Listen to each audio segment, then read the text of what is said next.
Hello and welcome to Aquarium Dilemmas. I'm your host, ScienceGal Aquatics. I'm Kerri, and this is my co-host, Jesse, and welcome. Thank you for tuning in for another wonderful episode and another wonderful kind of, not really a dilemma, I would say. It's just kind of a fun topic to talk about, and that's the why and the how of wild collecting from our point of view. We are by no means experts, but it's really fun to go out to a local place and see what kind of goodies you can find. We don't always bring them home, and highly recommend researching your rules in your area, but we're lucky that we get to go find some really awesome goodies. But here lately, when it comes to fish, we'll kind of hand catch some things and have, a good time looking at it and kind of seeing what's around, and then we toss them back in.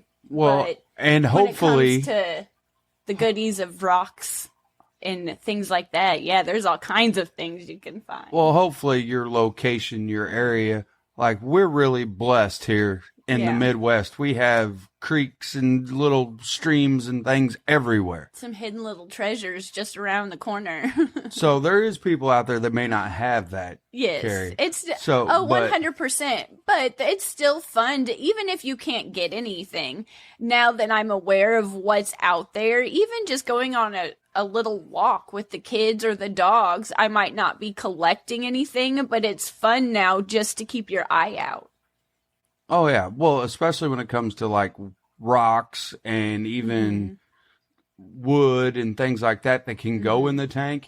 Yeah. Even on a good hike, I know there's a lot of areas that have really good hiking. Yeah, and there's some really surprisingly specialty stores in certain areas and online that if you can't collect in nature, you sure can find some goodies collecting online when it comes. They're sometimes expensive, but I mean, kind of going back a little bit, like I've said numerous times, I've always, in the beginning of fish keeping, I was just unaware that you could find stuff outside and put it in your tank. Why that never crossed my mind, I have no idea, but I had the aquarium neon gravel with the plastic plants for a long time, and it did work. My tanks did fantastic. But once I started doing the YouTube thing and I discovered a community online, I really don't know. It's probably embarrassing to admit that I just didn't give it any thought. But now that I've seen a world of more natural scapes and things that kind of, for the most part, the best you can represent the more natural environments that some of these wild caught fish come from, and you would like to keep them and recreate it. They're very beautiful, and I've gotten into it probably the last 5 or 6 years a lot more in depth, and I keep my eye out for hidden little gems that I can bring to the tanks, and even the kids like to collect rocks to bring back. But it's just amazing how many things that you can find online or just out on a stroll somewhere cool that you can bring back. Well, that was my point of bringing that whole topic up right there, is whether you have access to conservation areas, nature areas where you can go and walk and hike, and you have streams and this and that, just to get out into nature and start to see stuff, because you're trying to recreate and build that inside of a box. Yeah. And it gives you a little more a thinking topic in your own brain of, okay, well, no wonder maybe I'm not giving this fish or this whatever, if you're into reptiles or turtles or whatever it is, you're not giving it its best environment or home. If you're out in nature looking at it, it kind of plays with your mind as you're like, oh, okay. And if you start thinking about it, well, this is why this works. This is why this doesn't work. There's a reason Mother Nature does everything it does. Everything has to be in balance one way or the other. And I've learned through just keeping more tanks through the years and hopefully gaining more experience that the slightest little change can make a huge difference. Like, I am not going to lie, I'm really good at growing algae. I'm a full-fledged certified algae growing person. You are a green water queen. But just sometimes when I'm not going to lie, sometimes when that does get a little overgrown, that's when the fish breed the most. I had trouble breeding my Kerri tetras. I let that tank get kind of full of algae a few times here and there, and I will have to say it's one, but it's one baby fry. So sometimes, or maybe adding some gravel that's a little, not like gravel, but some larger pebbles. Maybe the eggs, if they're egg scatters, can kind of drop in between those pebbles a little bit more. Or adding leaf litter, some just simple little dried out brown leaves to the bottoms of tanks can help certain fish breed. Or adding some floating plants that you found can, with certain fish, help them breed. So it can be such just a small little detail of adding something. Sometimes in my case is an afterthought that I was like, oh, I found this and I think this would look cool here. And then sometimes it helps things. Or if I find a cool driftwood piece and I have a pleco, it works good in that tank. So it's just sometimes you don't, for a long time I was just, and it's not a bad thing to just use fish store stuff, but the tanks have just overall done a lot better for just adding certain things as simple as just some pebbles to certain tanks. Well, half the fun is finding the stuff. Yeah. It really is. And it's really enjoyable to be able to go out and get something and use it. Mm-hmm. And like you said, even solve like a little problem or dilemma, so to speak, that you were having in your fish room. Like you said, about a hiding spot, or you needed some more cover for the fry, or anything like that. I like finding like medium-sized little rocks and building my own little cavey spots. Do they look overly fantastic? No, probably not. But they look cool to me to have some rocks that me and the kids went and found, and we built a little rock cave, and it looks cool for us. So it's whatever you prefer, but sometimes those hidden gems that you find with that special little story for your tank is the best ones ever. Yeah, and for everybody out there, when we go and do this kind of stuff, we usually do it in the spring, summer, and fall.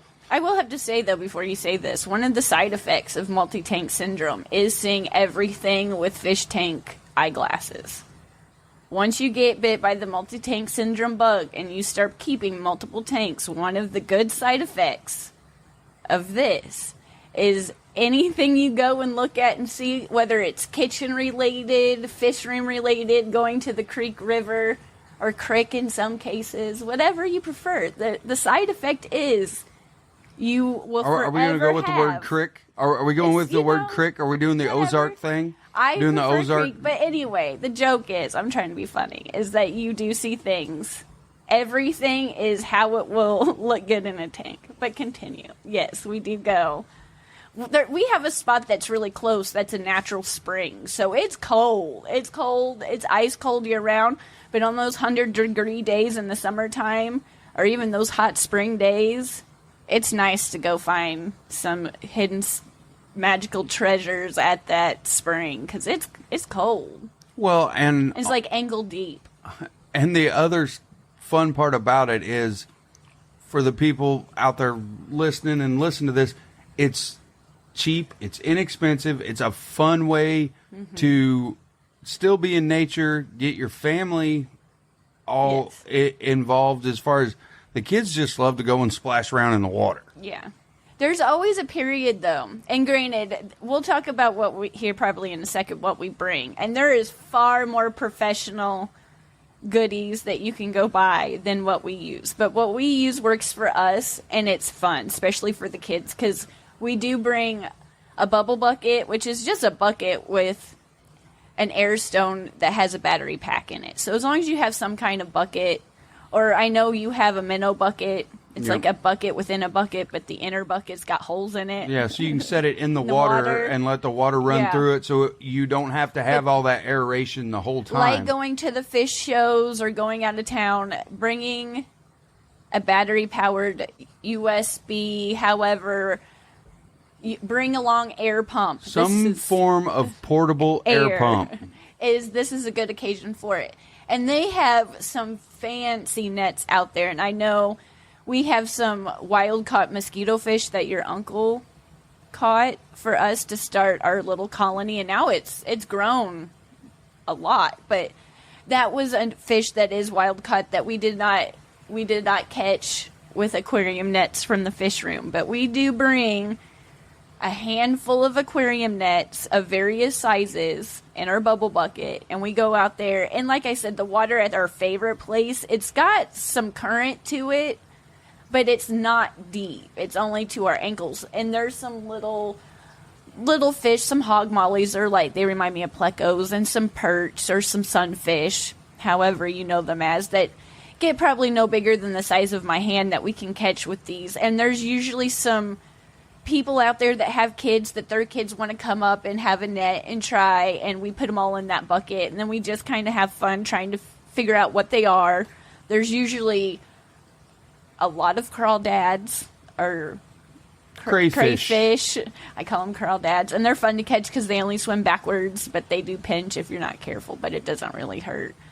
But there's some just fun times that we don't keep things as much as we did in the past. We usually just let them go at this point because there's some things that we've learned do okay and some things that just don't do okay and some things that do really well, but you need a lot of space to house them, like the largemouth bass we had in the past. That was one of the coolest fish I've ever kept that had a huge personality that I did not expect. And it came from your son at your parents' little pond. But I would say we both surprisingly got a kick out of that. Yes, that was a wonderful, wonderful fish. Mm-hmm. Did it need to be housed in a very large setup? Yes. Yes, it was a really cool fish. And unfortunately, we moved it outside in the pond, and we have large dogs, and it's a sad ending that you can just... yeah. And the sunfish or perch, they did really well, too. And they lived for, I don't even know, a couple years probably. But we moved them outside to give them more room. And then, along with the dogs, I think that one was... We have some pretty large birds out there. And every once in a while you see a bird in the pond, and I don't know. I feel like that had something to do with it, but who knows. But they're definitely one that are awesome and to keep. And we had them for a while, but they need a lot of room, so we don't keep them anymore. If we do catch them, we toss them back. But... it's just really fun to go try to see what you can find, what you can catch. Well, the catching of the fish part is more about identifying them and talking about whether we should take it home or not, really. Yeah. But as far as the rocks, driftwood, things like that, that's all an easy way and cheap for you to expand your hobby and your knowledge. Yeah. Exponentially, just playing around. Yeah, and that's another reason a 5-gallon bucket will be your friend for life if you're a fish keeper. So you need to have a little bubble bucket that you can, if you want to keep something that's alive, that you can keep. And then you need a 5-gallon bucket for all your finds that are rock-related and driftwood pieces. Unless you're like me, and then when you're looking at driftwood... you don't look for the small stuff. My mind wanders, and I start looking at, like, 4-foot pieces. I just try to find whatever I can find. And usually I don't have any rhyme or reason when it comes to driftwood. I don't look for specific things. If it's a large piece, a small piece, a cool piece, or a boring piece, I just like driftwood. And usually it's like... I don't want anything that's sticky or has resin on it. Those I don't get. But if it's kind of an old weathered, they're usually kind of hollow, just old looking wood piece, chances are I'm going to bring it home. Depending on the size. Yeah. Unless it's me, and then I'm usually picking up the biggest piece. But when it comes to materials, there's all kinds of things out there that you can bring that makes your life easier if you want to go specifically for collecting. But buckets, nets, and something to supply air is what I recommend you bring. You can bring other things if you want, but bare minimum, and snacks. because it's going to be a long day in the sun. You need to stay hydrated for when you're collecting all these goodies, and some water. But that's usually, and we always wish that we had something at the time, I'm sure, but that's the bare minimum. That's what we bring. Well, for us, the other thing that is a good pair of old tennis shoes or water shoes. Yeah, around here it's real rocky. I will have to say, when we went to Oklahoma, we went to a lake up there, and it boggled my mind how sandy the bottom of that lake was, and you didn't even need water shoes. And around here, if you don't have something to protect your feet, you're going to be cut. Your feet are never going to be the same. It's so sharp and slippery and rocky. But if you live somewhere around Oklahoma, I admire how sandy that lake was. It was nice. Well, but that's a side note. But we did find some really cool driftwood pieces there. Yeah, out west they have a lot more sandy soil, and they have a lot of what they like to call red sand, which is it's basically sand and a bunch of red clay mixed together. It's a very sandy, fluffy substrate, basically, but it also turns the water a really cool brown. Yeah, and I know some people, through just talking to people through the years of getting to know the community the best I can, some people just don't like the look of tannins in the water. And you will, if you're collecting botanicals and driftwood pieces, you're going to have some tannins in the water. But chances are, if you're collecting it, I assume, in my mind, you don't mind tannins like me. And if you haven't experimented with this botanicals or things like that in your tank, I do recommend it, because once I've tried it, yes, the water is tea colored, but everything does so well. The plans when we started our 55-gallon Mica Splendid tank, at the time, I didn't have the Mica Splendens. I had the Kerri Tetra in that tank, and I started it with dirt and leaf litter and driftwood and tons of plants. I say tons, what I had at the time, which was 90% Vallisneria and a few other things. But during that time, when that water was tanned, heavier, everything just sprouted. It was just, the fish were, they're still doing great. I still have them today. They just did fantastic. And it works really well when I have a sick fish. I don't have them often, but when I do and I have to make a hospital take, my go-to thing is almond leaves and a little bit of salt, depending on the issue, or some aloe in certain cases. But the overall theme is the almond leaves, those tannins. They work really well for an antibiotic, for certain sick fish. I haven't had a lot of everything, but the few things I've experienced, I really like that method, because when it comes to medicine, I tend to overtreat it and do a little bit worse. So do what works for you in whatever issue you have. But for me, there's so many benefits to botanicals in your tank when it comes to driftwood and leaf litter that I just wish I would have known earlier. But I do know some people just don't like it, but I don't mind it. I feel like it's really beneficial. Well, on the topic of botanicals, that's another one that is so easy if you like hiking and things like that, that isn't necessarily always around a river or a stream or a creek. If you like hiking and being out in the woods and you know anything about tree identification and things like that, that you can have a gold mine of wealth. Literally at your feet. Our neighbor has a Missouri catappa tree in their yard. And it's every time we have new neighbors, I go over there and I make friends, because every fall I want a trash bag of our version of the almond leaf, the West Indian almond leaf, that's really popular in the hobby. Ours, I don't feel like it's as potent. It doesn't last quite as long, but it works really well. And we have what is it in the front yard? A dwarf magnolia tree. Yep, dwarf magnolia. That when I have beta betas. Yep, the beta beta version. Particular leaves I really, really like. And then we have a white what's the other, the oak tree? A white oak? The one that always dirties up the pond. Oh, that's a pin oak. A pin oak. I know oak leaves. I've tried them. And I usually collect a trash bag full of whatever I can get, especially of those, and then I just keep them. And then I will tell you here in a second, I'm sure, about what we do afterwards. But if you can find some and you like them in the fall time when they turn brown, get you a lot of them.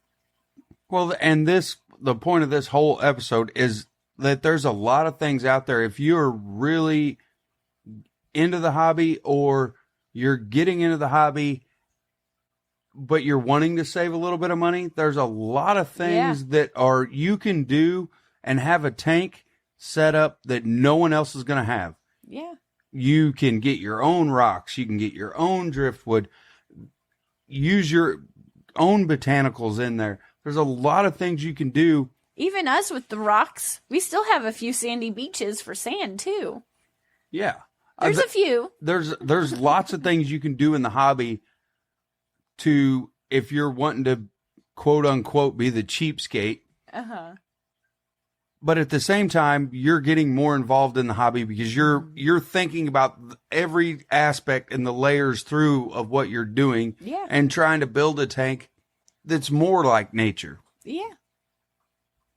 But I don't recommend boiling rocks at all. Don't do that. No. Don't do that. No, don't boil rocks. Don't boil. But when it comes to rinse rocks, smaller driftwood pieces or leaf litter or I've tried. We have a lot of gumballs around here, and they're like little 1-inch sticky balls that are just awful to step on, but they seem to do really well in the tank. Just anything that's going to have tannins, that's going to leach that you want to clean off, I usually will boil.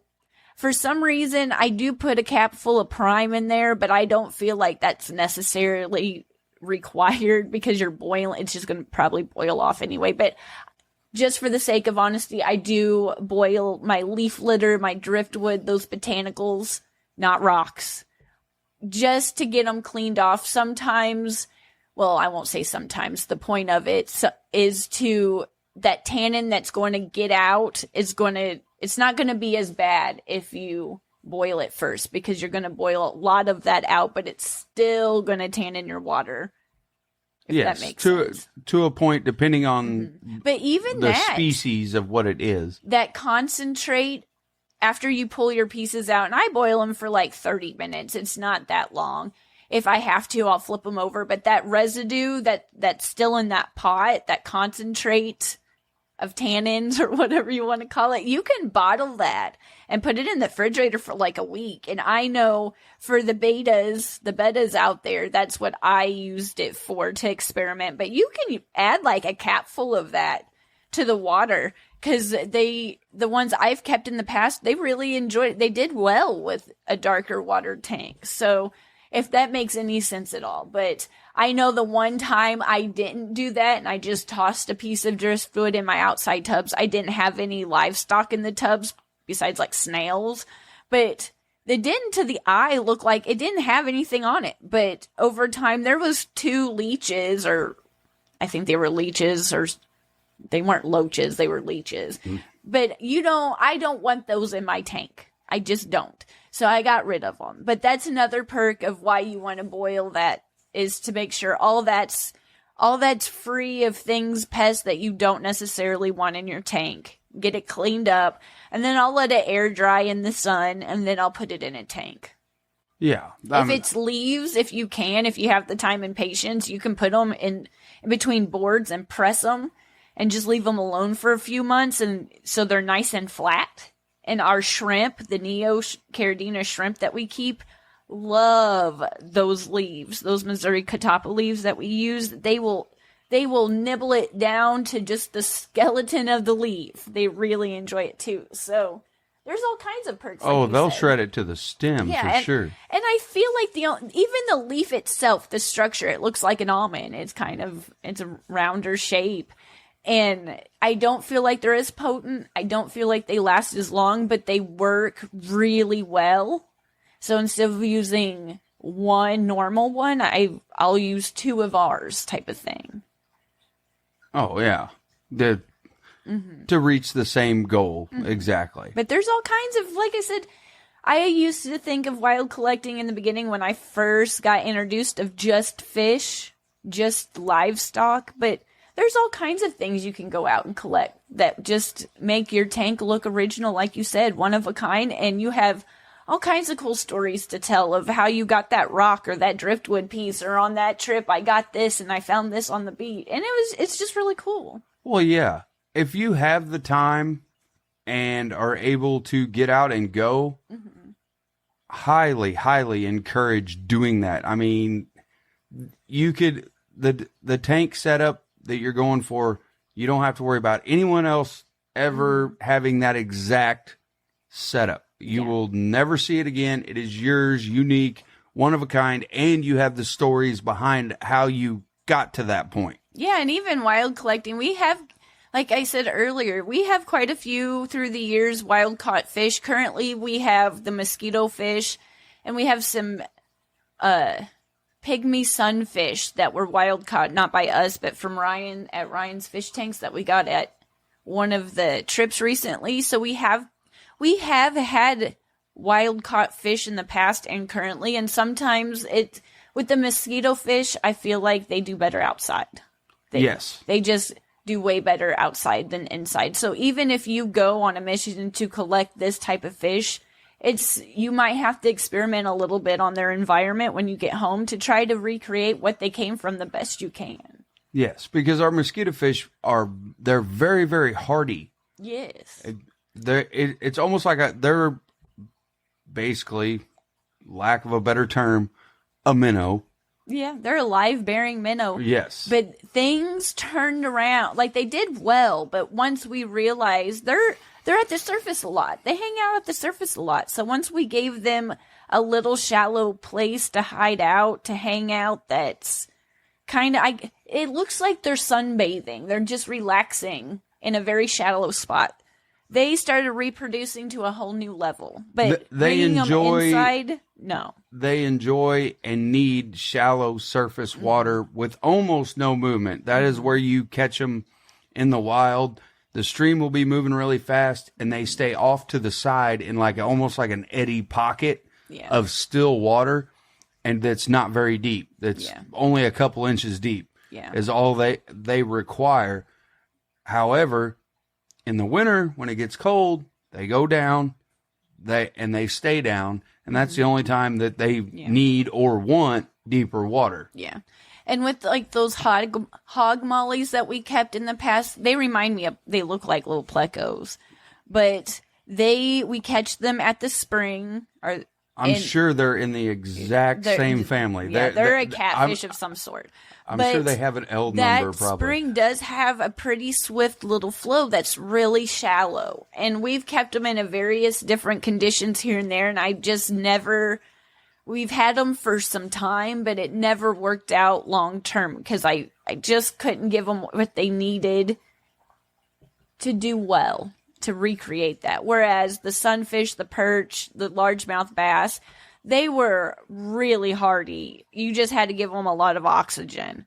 And they were surprisingly so personable and really enjoyable. And they, like I said, they didn't need very much things except food and oxygen, but they needed far more space than we could provide. And we thought we were doing well by moving them outside, but we have dogs. So you got to, even though you have plans to catch some livestock, some fish, everything works out and you can, just keep in mind sometimes they're hardy where they're at, but when you bring them inside and it might work out perfectly on paper, they might not be so hardy for a while because you're taking them out of the natural environment into an aquarium. And sometimes it works out and sometimes it just doesn't. Yeah. So the main thing is don't get disappointed and really either try to recreate where they were at or you're going to be doing a little bit of an experimentation on moving them around. And that's the whole thing with the wild collecting. The same with getting the driftwood. It may not fit in your tank. You might have to break it. You might have to cut it. You might have to do something different. It gives you liberties to be creative. Yes, and the same with the rocks. You'll get a rock. You're like, oh, this is going to look great. It could be too big. It could be too small. You might need more. It goes on and on. But it gets you really motivated and thinking. Mm-hmm. And another thing, I guess, that we can end on is kind of thinking is food. When depending on what you don't automatically assume when you bring them home they're just going to like flakes. Depending on what you catch, if you're not comfortable feeding live food in the beginning, I don't recommend certain things to be wild caught if you're not comfortable. Because sometimes they can be a little pesty.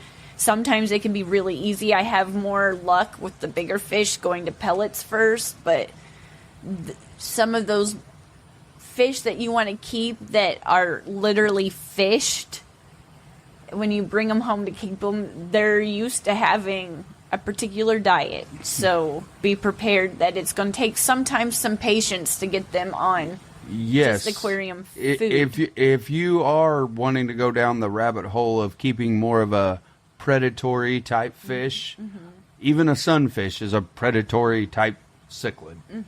So, and obviously a bass, everybody knows that. But nevertheless, you're going to have to do exactly what you're saying, Kerri, is wean them off of it. You're still going to have to give them live food in the beginning. They have never known. I mean, you have to think of it from where they came from. They've never known not having live food. And you're going to bring them home and throw some flakes and pellets in there. They're going to look at that and go, what's that? Some of them did not like it at first. Some of them didn't mind it. The pellets worked better than most. The bloodworms was a good kind of in between, but some of them just wanted small minnows no matter what. It seemed like forever. So just be aware of that.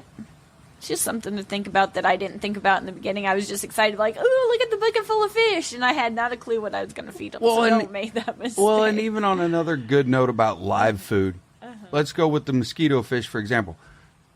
They're called this for a reason. Yes. They absolutely thrive and enjoy everything mosquito larva. Mosquitoes, mosquito larva. They do. They do fantastic. That is their staple diet. And that is why they do so well outside for us. Yes, we have a lot of mosquitoes. And that is the main thing. So keeping them inside is a detriment on them for us. To switch them to something else is so hard. Yeah, they definitely like that. And I know they're not wild caught for us, but it's kind of a side note that kind of relates, I guess, like feeder fish. I don't mind keeping what's typically known as feeder fish as just regular fish. And I know that when I'm wanting to kind of fatten them up, make them look better than the little puny, like rosy red minnows that you find at the chain store that are like 11 cents and they just look awful. They look tremendously different. They don't even look like the same fish. And then once you keep them for a while, you get what they naturally... The more brown, they're not red. They're not that pink color. They're more of like, they just look like a minnow. They're just brown minnow. And treating them like the mosquito fish, treating them like more of a wild caught fish, keeping them outside year round in a larger, they're not in the smaller tubs because they're too small. But what we keep in the larger tubs, I keep like they're wild caught and they do so much better.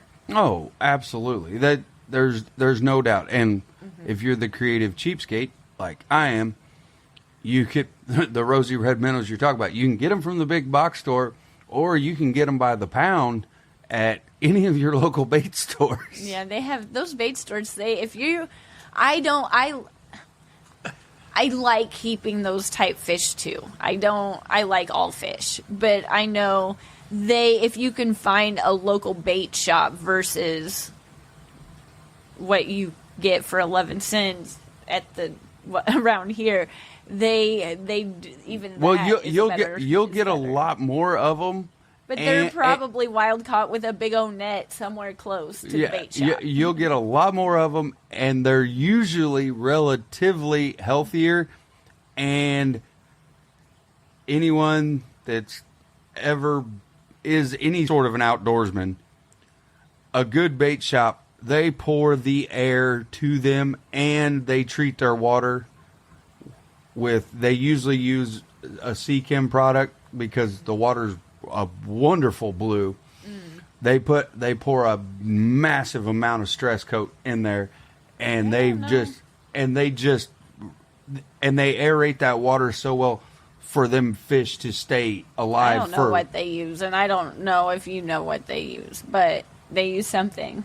Well, the last bait shop I was at, the water was a wonderful Sea-Chem blue. Usually blue in my head is X. No. But I don't know.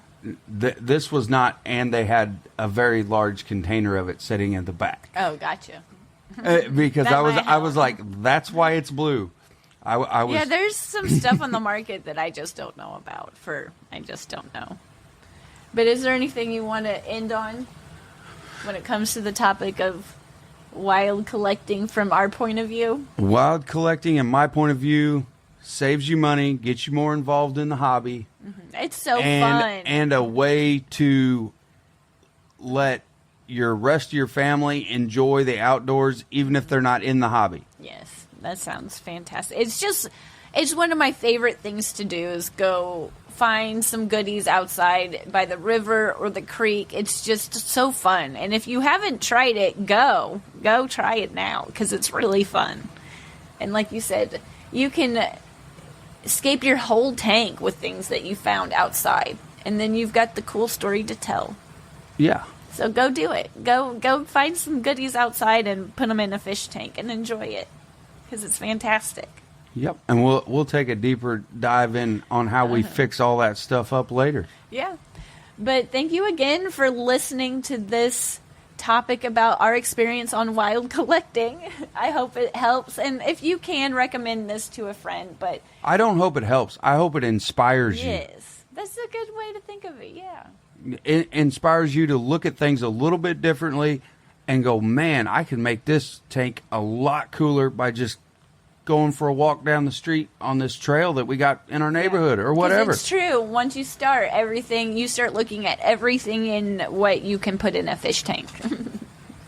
And it's great.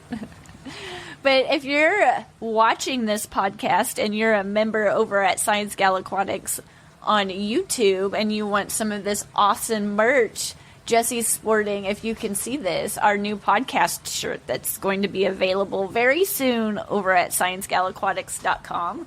And if you're not a member, go be a member. It's really fun. You can watch this podcast and see all the tanks in the background. Yep, come check me out and watch me ramble. But again, go check out ScienceGalAquatics.com and the memberships on YouTube. And if you have already, thanks for watching. Yep. Thank you so much. Thank you for tuning in. Until the next episode and dilemma. Bye. Bye.